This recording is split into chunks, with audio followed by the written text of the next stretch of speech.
саламатсыздар ма балалар? Балалар, мынау кім?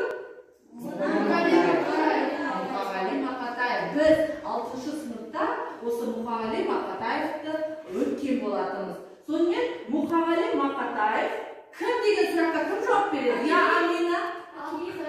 Ақын. Жоқ, философ емес ол. Мұқағали Мақатаев ақын. Мұқағали Мақатаевтың қандай шығармаларын білесіңдер? Оның шығармаларын білмеймін. Шығармаларын білесіңдер ме? Естен сөз, давайте вспомним. Қандай шығармасы бар? Жаңа айттым. Мұқағали Мақатаевтың қандай шығармасы бар? Иә, шыңғыс айта ғой. Үш бақытым. Мұқағали Мақатаевтың үш бақытым шығармасы бар. Бүгінгі біз тақырыбымыз еске түсіретін Мұқағали Мақатаев ақиық ақын.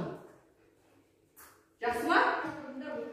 Жаңа сөздерді, давайте вспомним, жаңа сөздерді еске түсірейік. Талантливый, дарынды, горный алатауский орел. Ақиық. Значит, слово ақиық переводится горный алатауский орел. Сын гор. Это обозначает, в данном случае имеется в виду, что Мақатаев сын гор. Встречается еще раз Жолохадан, посвящен Арнахан, размышляя полгода создания песни воспел Жолохан. Благодарное чувство балалар, енді осы дарынды сөзіне, дарынды талантливый сөз тіркесін құрап көрейікші. Сөз тіркесі.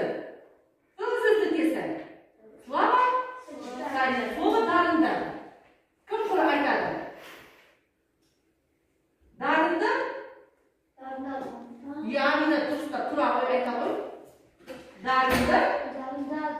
Дарынды адам. Келесі ақиық.